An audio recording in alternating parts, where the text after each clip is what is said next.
Bienvenidos a este taller de facturación electrónica versión 3.3. A pesar de que es un tema del año 2017, cuando surge este nuevo esquema, al 2020 las pymes se siguen enfrentando a algunos problemas. No saben aún cómo definir el método de pago, si corresponde a un PUE, pago en una sola exhibición, o a un PPD, pago en parcialidades o diferido. No saben qué tipo de comprobante emitir y también el uso que le deben de dar a ese CFDI.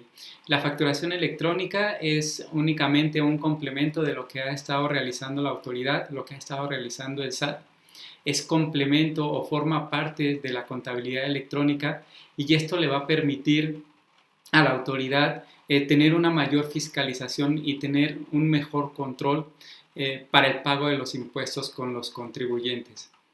Los objetivos de este tema de la facturación versión 3.3 es incrementar la calidad de la información que se obtiene en las emisiones de factura para brindar servicios a los contribuyentes, eliminar prácticas indebidas y con errores, pero sobre todo evitar la evasión fiscal. ¿Sí?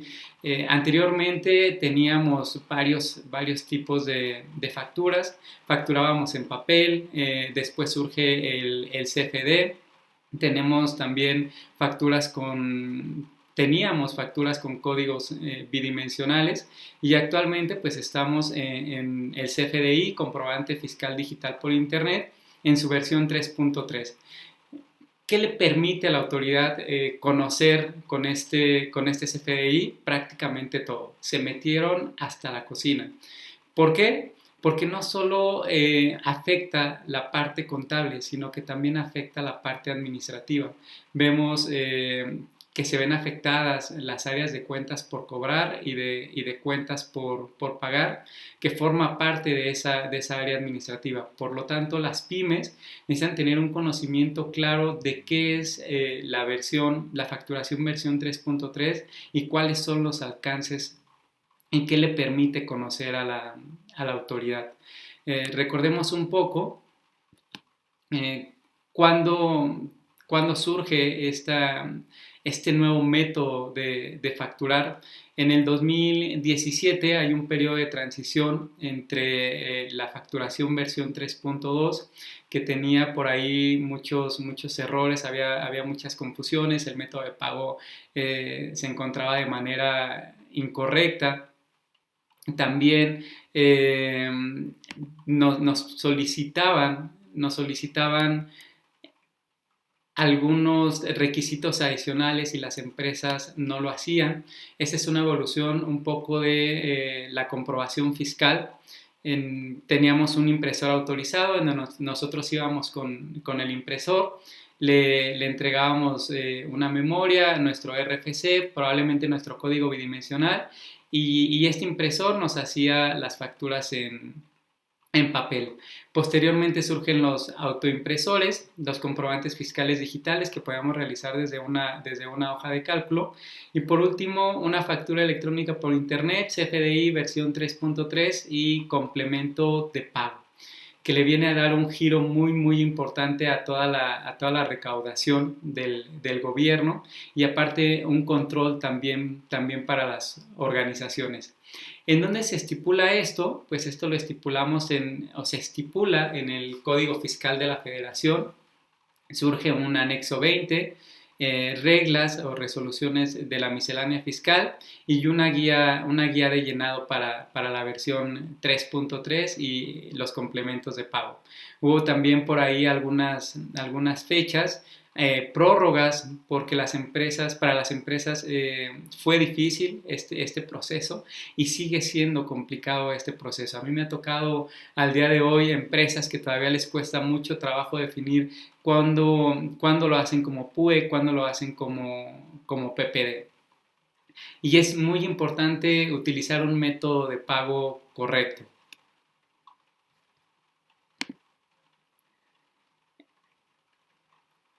Este es un marco normativo del por qué surge el CFDI de 2017. Tengo la obligación de llevar contabilidad, el artículo 28 del Código Fiscal de la Federación, artículo 29, expedición de comprobantes, artículo 29A, requisitos de comprobantes, un anexo 20 que nos enseñan a llenar o los campos que debe de cumplir esta facturación electrónica y reglas de resolución de la miscelánea fiscal, que esas siguen apareciendo constantemente. ¿Cuándo fue obligatorio las fechas importantes para la facturación versión 3.3? Entra en vigor en 2017 con un proceso de transición con la versión 3.2 y a partir del 1 de enero nos dicen que estamos obligados a llevar contabilidad, que estamos obligados a hacer facturación electrónica versión 3.3 con algunos campos. Las empresas estábamos muy preocupados por esta modalidad de facturación que desde mi punto de vista se me hace muy bueno, porque como les comentaba, no solo ve la parte fiscal ni la parte contable, también se mete mucho a la parte administrativa y eso le permite, si ellos tienen un buen control de esa facturación junto con su complemento de pago, las empresas se van a ordenar en las áreas de cuentas por cobrar y de cuentas por pagar y va a ser muy fácil rastrear toda la información. Así como para las empresas va a ser muy sencillo, también va a ser para la autoridad o también ya es para la autoridad determinar los impuestos. Va a llegar un momento en el que la autoridad nos va a dar declaraciones precargadas con toda la información que ellos tienen.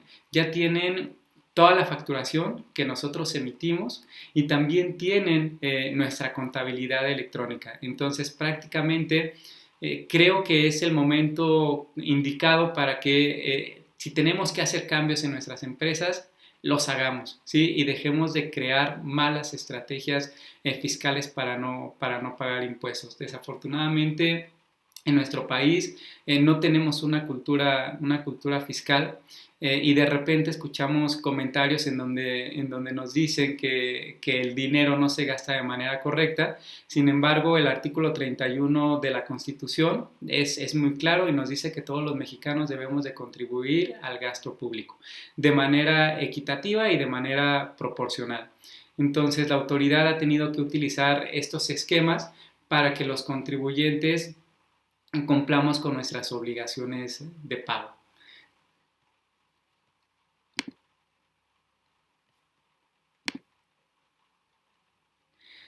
Hace un diagnóstico el SAT y nos dice que la suma de los impuestos trasladados o retenidos era incorrecta. Esto creo que nos queda muy claro a todos, al no distinguir entre gravados y exentos al nivel de concepto. Aquí hay un tema muy importante con el IVA.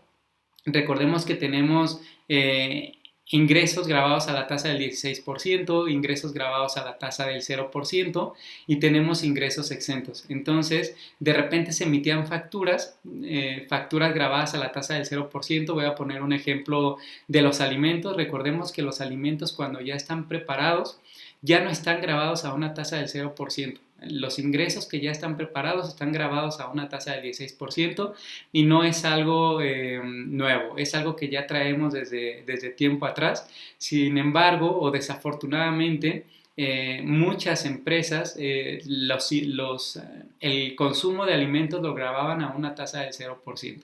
Entonces, ese es un diagnóstico que hace el SAT y dice, ahora necesito que me coloques tu concepto y que coloques la forma de traslado, cómo está grabado ese producto.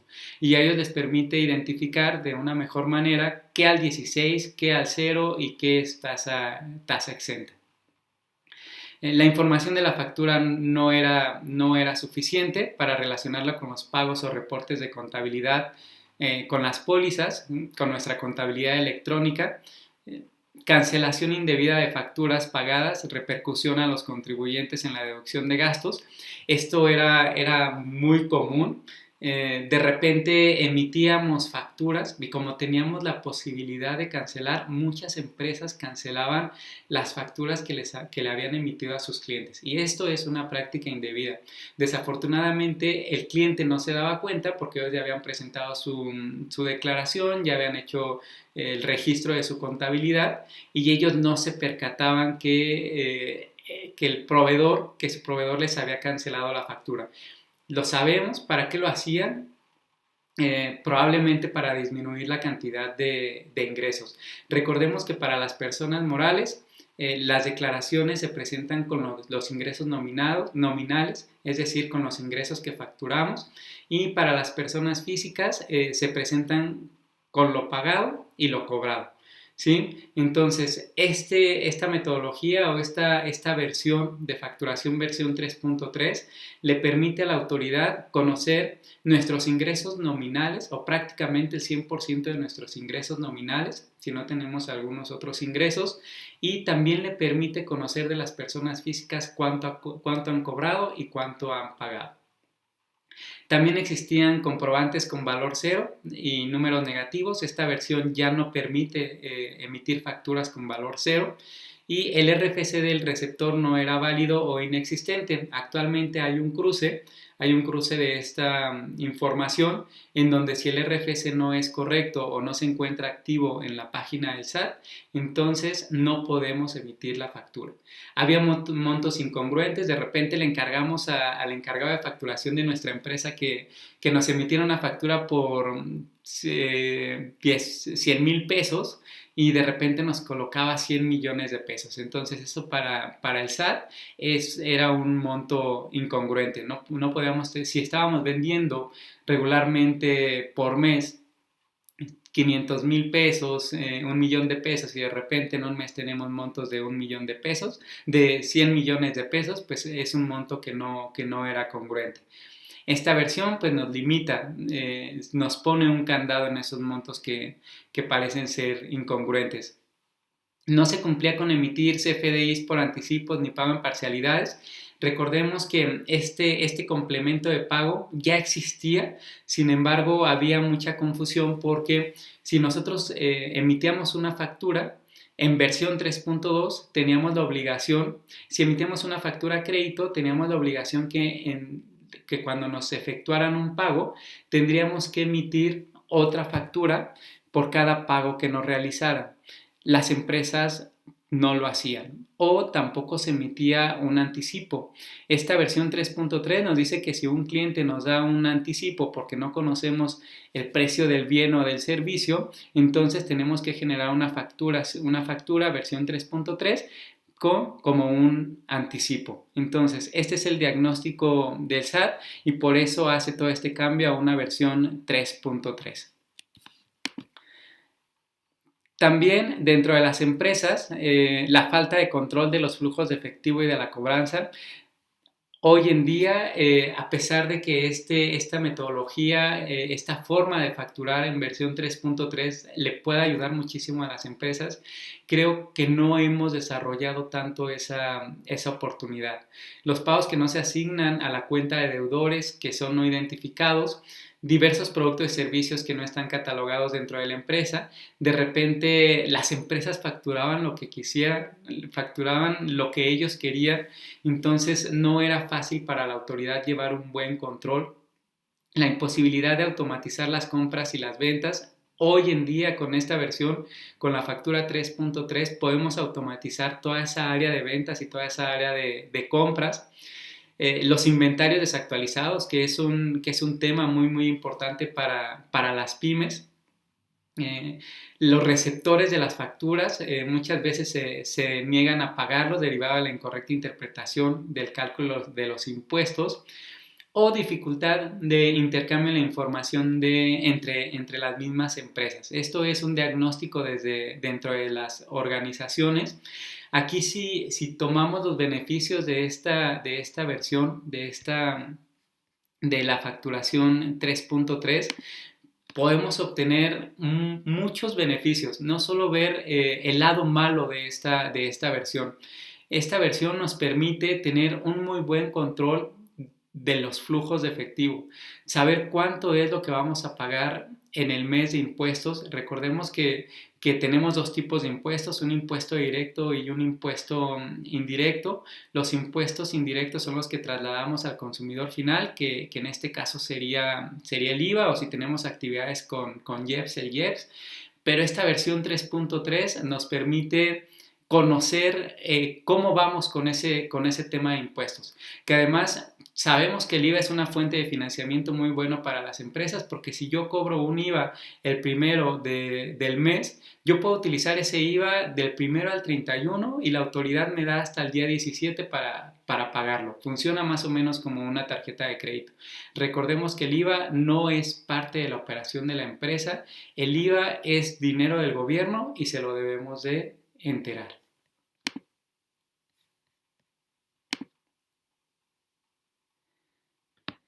Tenemos elementos claves para la emisión del CFDI versión 3.3. Uno es el RFC del emisor, los sistemas, los proveedores autorizados para facturar, o dentro de la misma página del SAT, cuando nosotros coloquemos el RFC del receptor, en automático hará una validación y si es correcto nos permitirá facturar. Si estamos colocando un dígito de manera incorrecta, entonces no nos permitirá generar la factura.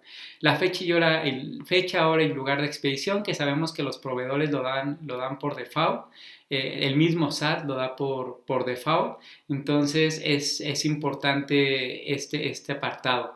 Los proveedores autorizados tienen para poder emitir el timbre hasta 72 horas. Sin embargo, eso no quiere decir que nosotros como contribuyentes tengamos 72 horas para emitir una factura. No quiere decir que si yo tengo que emitir una factura el último día del mes, voy a tener 72 horas para facturarla. No, esto es únicamente para el timbre que tienen los proveedores autorizados. Tipos de comprobantes. Tenemos 4 tipos de comprobantes. Anteriormente solo teníamos 2, que era el ingreso y el egreso. Esto generó muchísima confusión en las pymes, porque cuando teníamos que emitir lo que ahora llamamos un complemento de pago, pues todos aparecían como ingresos y de repente entrábamos a la página del SAT y bajábamos toda la información y veíamos muchas facturas, y también fue muy confuso para la autoridad, porque no se sabía si realmente se estaba pagando o si se estaba prestando nuevamente un servicio o se estaba dando un producto. Afortunadamente, pues desglosaron estos tipos de comprobantes y ahora tenemos 4, que es el ingreso. Anteriormente la nómina, que lo veíamos reflejado como un egreso, ahora lo vemos reflejado como nómina. El egreso, que ahora lo utilizamos en las notas de crédito, y el pago, la P, que es mi recepción de complemento de pago. Esto nos ha facilitado mucho tanto a las empresas, y me imagino que también a la autoridad, porque es muy fácil descargar toda la información que tenemos en el portal del SAT y poder hacer una clasificación de nuestros comprobantes, cuáles son facturas, cuáles son nóminas, cuáles son notas de crédito y cuáles son los pagos que hemos realizado. Por eso les comentaba que no solo es un beneficio para la autoridad, yo creo que también es un beneficio para las empresas, para las pymes. Nos ayuda a tener un mejor control en toda nuestra organización. Tenemos 2 métodos de pago. El método de pago en una sola exhibición y el método de pago en parcialidades o diferido. Y aquí es donde les digo que considero que todavía hay mucha confusión para las empresas. PUE quiere decir pago en una sola exhibición, pero yo lo debo de emitir cuando estoy recibiendo el pago en ese momento o lo voy a recibir dentro del mes. ¿Qué pasa si yo emito un PUE y mi cliente no me lo paga hasta el siguiente mes? Si yo no hago la cancelación de ese comprobante, yo le estoy diciendo a la autoridad que ya cobré esa factura. ¿Qué me genera o qué consecuencia tiene que yo le diga a la autoridad que ya cobré esa factura? Que entonces quiere decir que yo ya cobré un IVA y que ese IVA no es mío, que ese IVA es del gobierno, entonces yo se lo debo de pagar. Aquí les comentaba que es muy importante definir de manera correcta cuál es el método de pago que yo debo de utilizar. Entonces, PUE cuando recibo el pago en ese momento o mi cliente me lo va a pagar dentro del mes, ¿sí? ¿Por qué? Porque entonces yo voy a tener un control de mis cuentas por cobrar y entonces ya sé cuánto dinero es de la empresa y cuánto dinero es del gobierno. ¿Cuándo voy a utilizar un método de pago PPD? Cuando mi cliente no me va a pagar en el mes o me va a hacer un pago diferido, que no estoy seguro que me lo va a pagar dentro del mismo mes, ¿sí? ¿Cómo? Mi cliente me dice, el día 15 del mes me dice, te voy a realizar una compra y yo le doy un crédito a 10 días, sin embargo, ese cliente probablemente me lo puede pagar dentro de ese mes o dentro del mes siguiente, entonces yo voy a emitir siempre un PPD. Mi recomendación es que si yo tengo cuentas por cobrar y yo les doy un crédito a mis clientes, mi recomendación es que siempre los FDI se emitan como PPD para no tener un mal control en las cuentas por cobrar y no caer en supuestos en donde le tenga que pagar al gobierno porque emití una factura de manera incorrecta. Entonces, importante, si le doy crédito a mis clientes, mi recomendación es que siempre emita un PPD para que también no tenga que estar cancelando CFDIs y esto me genere un costo con la compra de timbres con los proveedores autorizados. Eh, Pago en una sola exhibición, se emitirá cuando al momento de emitir una factura se reciba el pago, colocando la forma de pago que le corresponda. Aquí voy a colocar si es un cheque, si es con transferencia, si es en efectivo, si es una compensación, etc. ¿Cuándo voy a generar mi pago en parcialidades o diferido? Se emitirá cuando no se recibe el pago en ese momento, es decir, le otorgamos un crédito a los clientes en forma de pago. Siempre vamos a colocar por definir. Así lo dice la resolución, así lo dice la regla. No puedo colocar transferencia electrónica, no puedo colocar cheque porque no sé cómo me va a pagar el cliente. Probablemente yo ya sé que siempre me paga por transferencia, pero por alguna u otra razón esa factura me la paga con cheque, entonces tendría que hacer una cancelación. Mi recomendación siempre es colocar por definir. No recomendación, así lo dice la regla y así lo tenemos que hacer. Siempre forma de pago en un PPD por definir.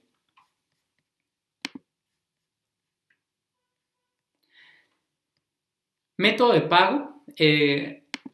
Cuando yo voy a utilizar un método de pago PUE, cuando le cobro de contado a mis clientes, es decir, el 100% de la factura. Si no estoy cobrando el 100% de la factura, entonces hago un PPD, un pago en parcialidades o diferido, y posteriormente emito mi complemento de pago. ¿Cuándo causa impuestos el PUE?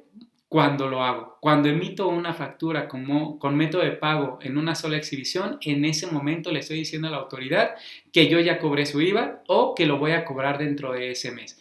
Si no está cobrada esa factura y pasa al mes siguiente, entonces tendría que hacer una cancelación y una sustitución de la factura.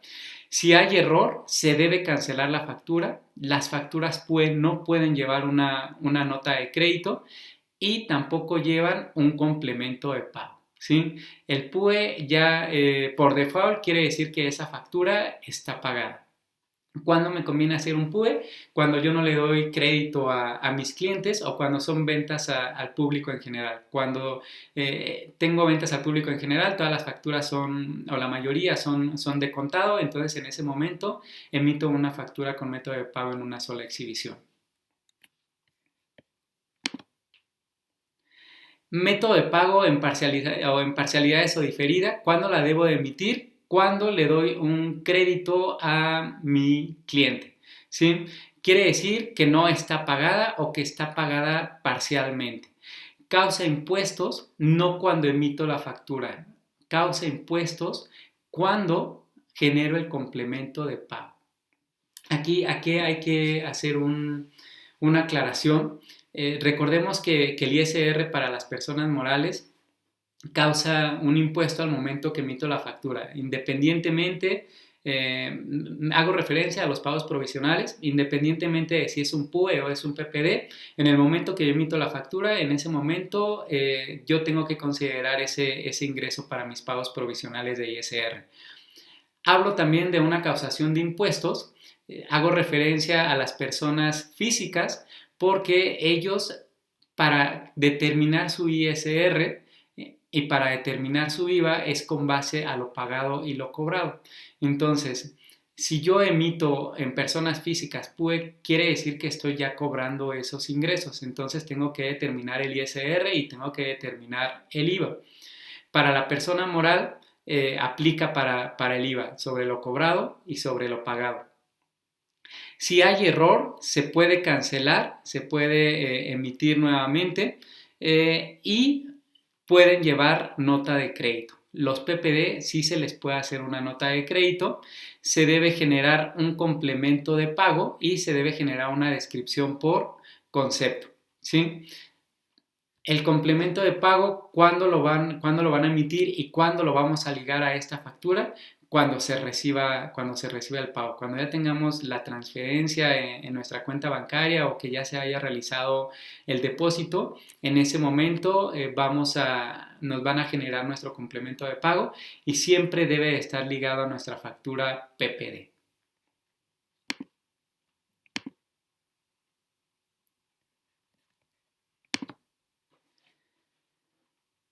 Otros elementos claves para la emisión del CFDI, que en esta versión 3.3, pues es la moneda, el tipo de cambio que será necesario cuando la moneda sea distinta a la nacional, la forma de pago, que es la manera como se cubrirá el monto, si es en efectivo, si es en transferencia, si es en cheque, entre otras. Recordemos que esta parte de forma de pago es muy importante porque si a mí me emiten una factura que en su forma de pago diga efectivo y si rebasa los 2,000 pesos, pues entonces será un no deducible para la empresa. Mi recomendación es que siempre tengamos especial cuidado en esta característica, en la forma de pago que nos colocan nuestros proveedores. El uso o destino del CFDI indicará el uso que le va a dar el receptor, es decir, si es un gasto general, si es una adquisición de mercancía, si estoy comprando activo. Entonces es importante que le demos el uso correcto al CFDI.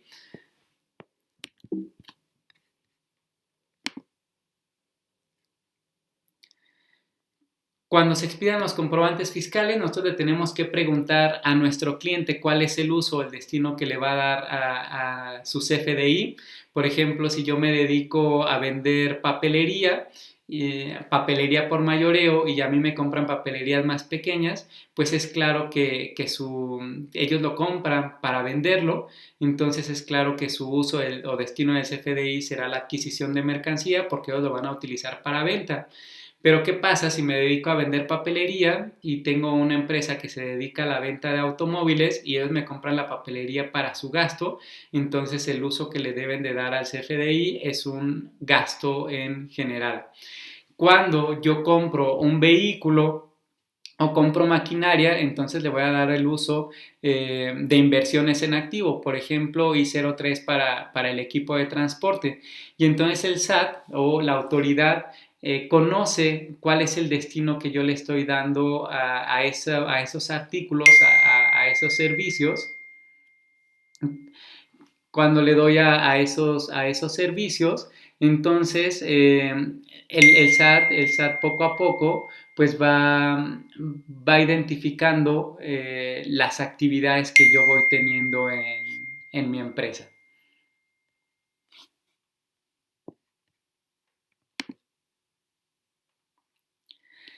Clave del producto o servicio, esto es un tema muy muy importante porque de repente en el catálogo de cuentas, en el catálogo de servicios no encontrábamos el servicio o el producto que nosotros ofrecíamos y entonces el SAT nos puso un catálogo en su página para que nosotros comenzáramos a buscarlos.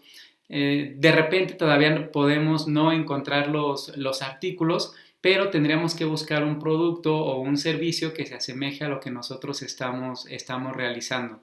Aquí les pongo un ejemplo que es el de publicidad. Todos nuestros productos, además de contar con la clave interna, es decir, la clave que nosotros le damos a nuestros las claves que nosotros le damos en nuestro sistema interno, pues también los debemos de agrupar a una clave que nos otorga el SAT. Por ejemplo, yo puedo tener una empresa de publicidad y en mi sistema de facturación yo le doy una clave interna que es la 001, pero debo buscar dentro del catálogo una clave SAT, agruparla y el concepto va a ser publicidad impresa. Y entonces la autoridad ya sabe qué es lo que yo estoy vendiendo o el producto que estoy ofreciendo. Y este es un ejemplo breve de cómo hacer la búsqueda de claves en el portal del SAT. Nada más coloco el tipo o puedo colocar aquí contabilidad, le doy buscar y me aparecen todas las claves. Servicio de contabilidad de costos y entonces en mi plataforma de facturación que utilice yo le voy a dar la clave 001, pero la voy a agrupar a esta que me da el SAT, al 8411 1500.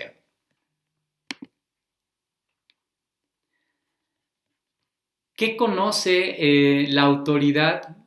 ¿Qué conoce la autoridad de nuestras áreas a través de esta versión 3.3? De hecho, yo siento que es el mejor esquema que tiene el SAT para conocer la operación de las empresas. Ni siquiera siento que sea tan fuerte como la contabilidad electrónica. Creo que la facturación versión 3.3 le da a la autoridad las facilidades o las herramientas para determinar si el contribuyente está realizando de manera correcta el cálculo de sus impuestos. Conoce los productos que adquirimos para el área de compras y para el área de compras conoce los productos que adquirimos, quiénes son mis proveedores, es decir, a quién le compro, el volumen que le compro a cada uno de estos proveedores, el volumen, el precio real de cada producto, incluyendo descuentos, porque recordemos que en este tema de facturación de versión 3.3 tenemos que aplicar descuentos por productos, el crédito que me otorgan, ¿sí? Cuánto les pago y cuánto les debo, ¿sí? En este tema de cuánto les pago y cuánto les debo, de verdad, si no han visto un complemento de pago, les invito a revisarlo. El SAT sabe cuánto le debía de la factura original, cuánto le he pagado, tienen los saldos, tienen los abonos que nosotros le realizamos a esas facturas y tienen los saldos insolutos, si ya terminé o no de pagarles. ¿Qué conoce de nuestra área de ventas? Conoce cuánto le he cobrado a mis clientes, cuánto me compran, cuánto me deben por factura y un global, o sea, los productos que vendemos, quiénes son mis clientes, obviamente tienen el RFC, el volumen de venta con cada uno de mis clientes, el precio real de cada producto, incluyendo los descuentos, cuál es el crédito que yo les he otorgado, cuándo les cobré, cuánto les cobré y cuánto me debe. Entonces, con esto el SAT conoce toda mi operación y no estoy hablando de mi operación fiscal o mi operación contable, estoy hablando de mis operaciones administrativas. El SAT conoce mi área de cuentas por cobrar y conoce mi área de cuentas por pagar. Entonces, díganme ustedes si al día de hoy se pueden crear esas malas estrategias que se han estado utilizando. El SAT sabe cuánto yo ya cobré de IVA y cuánto ya pagué de IVA. Y entonces ellos ya me pueden determinar si tengo un IVA a favor o tengo un IVA por pagar.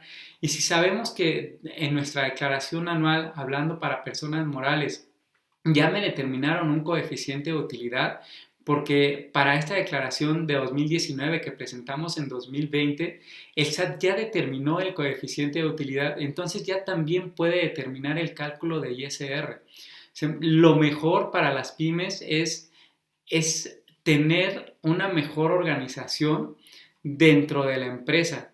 Si no lo hacemos, vamos a terminar con temas administrativos, con malos problemas administrativos, malos problemas financieros y sobre todo problemas fiscales. Hasta podemos incurrir en algún tipo de delito fiscal y esto le puede afectar mucho a las empresas porque nos puede generar multas o estar en conflictos con la autoridad. Mi recomendación es que llevemos las cosas siempre al 100%. O sea, este tema de facturación electrónica es muy, muy relevante para el SAT y es muy, muy importante.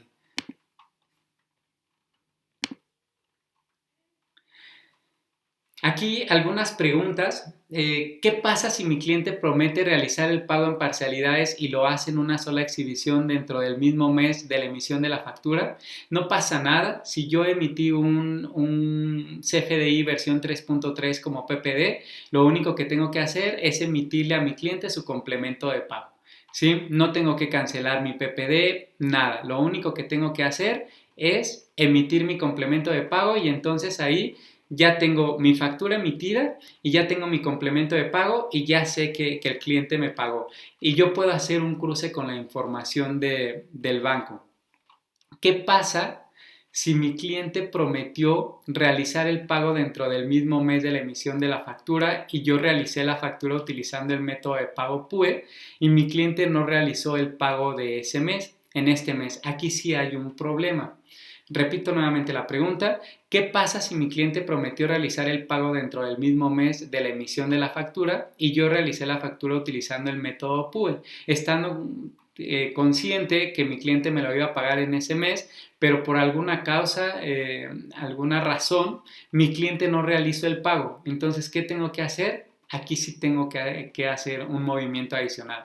Tengo que cancelar esa factura PUE y emitir una nueva factura con un método de pago PPD. Entonces es importante, por eso les comentaba que es importante que realicemos o que utilicemos los métodos de pago correctos. Si mi cliente no me va a pagar en ese momento, hago un PPD. Yo sé que me va a generar realizar un complemento de pago adicional y que me puede generar que me va a quitar algunos minutos al emitir ese complemento de pago, pero creo que es la mejor manera de tener un muy buen control. Entonces, yo les pediría que realicemos siempre un PPD, ¿sí?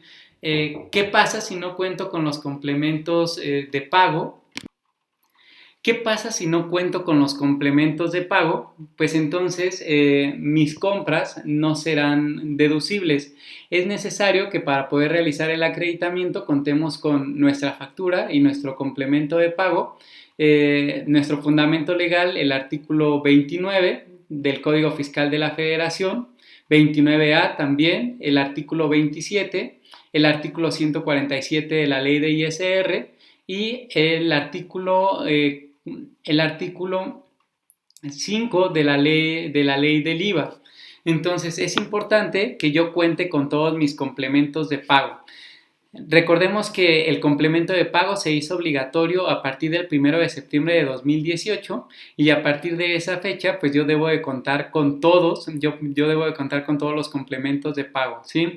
Si tengo facturas PPD y le realicé pagos a mis proveedores, entonces les debo de exigir, no de pedir, les debo de exigir el complemento de pago, ya que si yo no cuento con esos complementos, entonces la autoridad me puede echar para atrás todas esas deducciones. ¿Hasta qué día del mes tengo para emitir los complementos de pago? Hasta el día 10 del mes siguiente, ¿sí? Yo puedo emitir todos los complementos de pago, si los pagos que yo recibo en el mes de agosto, puedo emitir mis complementos hasta el día 10 del mes de septiembre. Esto porque así lo estipula la autoridad, una guía de llenado, pero las empresas pueden tener políticas en donde si yo te realizo un pago, entonces te doy 3, 5, 10 días para que tú me emitas el complemento de pago sin que exceda los 10 días del siguiente mes. ¿Qué pasa si tuve errores en una factura emitida con método de pago PUE? La puedo cancelar y hacer una sustitución de la factura. ¿Quién debe emitir el complemento de pago? Quien lo está recibiendo. Quien recibe el pago es el obligado a emitir el complemento de pago. Por ejemplo, yo le compro a una empresa papelería, entonces cuando le pague ellos están obligados a emitirme el complemento de pago. Si dentro del mismo mes Si dentro del mismo mes un cliente me realiza 2 o más pagos, ¿debo emitir un complemento de pago por cada uno? No. Yo puedo emitir un complemento de pago por todos los pagos que mi cliente me realice. ¿Sí? Puedo realizar uno por cada pago o puedo realizar uno por todos los pagos que me hizo en el mes, sin ningún problema.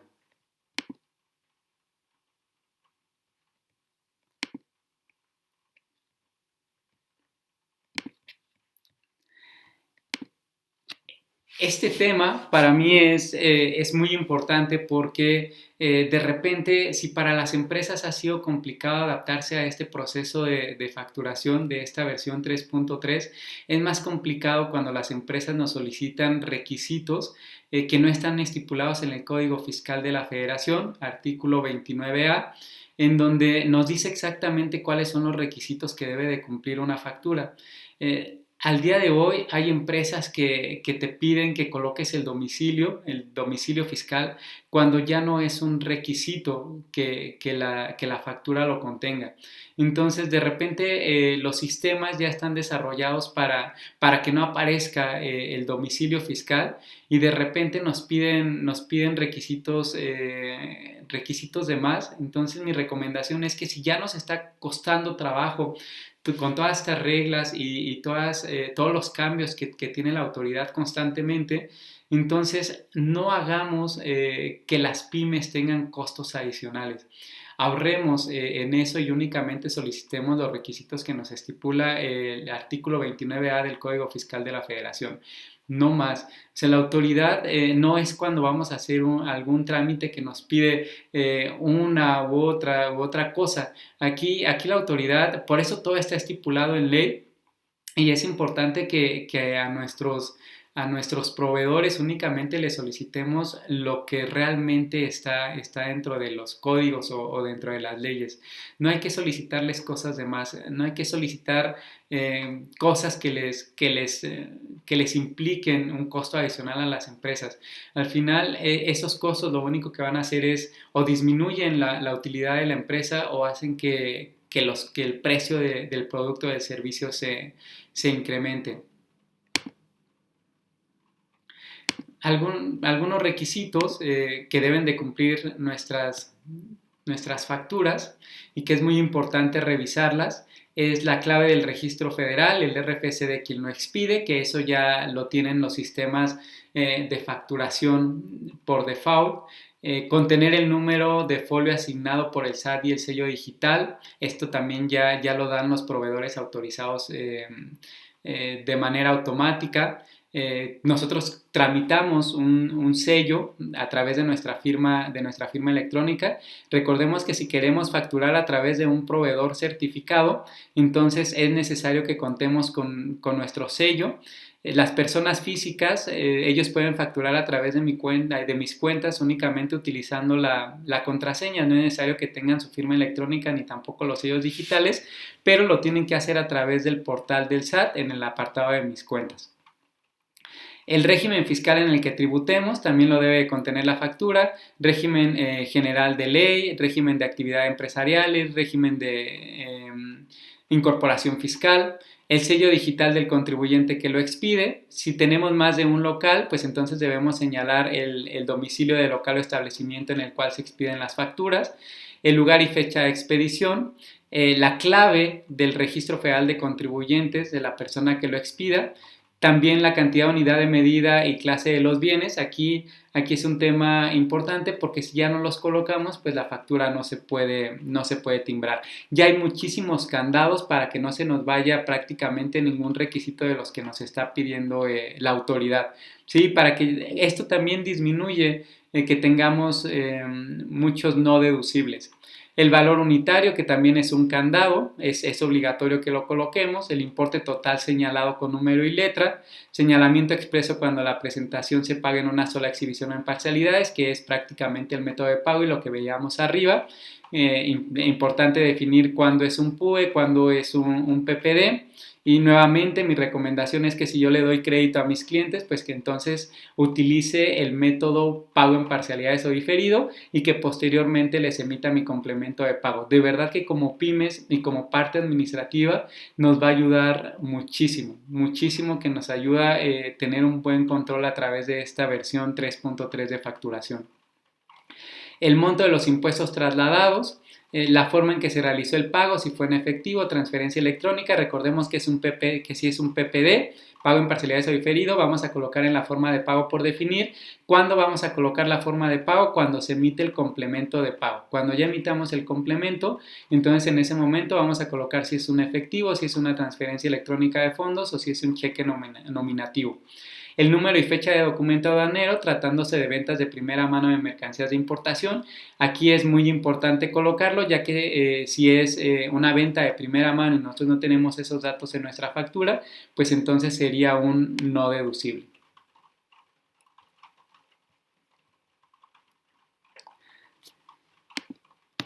Pues hasta aquí sería prácticamente el término de nuestra sesión, de nuestro taller. Espero que lo disfruten, que lo analicen y me pueden dejar, si tienen alguna duda, me pueden dejar un comentario a través de Facebook o nos pueden escribir a través de WhatsApp, un correo electrónico. Si ustedes quisieran tener una constancia de este tutorial, de este webinar, se las podemos entregar. Lo único que tienen que hacer es descargar el link, el formulario que viene abajo de este video. Aquí voy a poner la página y nuestras redes. Ustedes descargan el formulario, hacen un pequeño examen, nos dejan su correo electrónico y si quieren su número telefónico y les hacemos llegar una constancia. ¿Sí? Cualquier duda o cualquier comentario nos lo pueden escribir aquí a través de WhatsApp, a través de Facebook o a través de correo electrónico. El video se queda grabado en nuestro canal de YouTube por si quieren visitarlo. Pues muchísimas gracias por su tiempo y nos vemos pronto.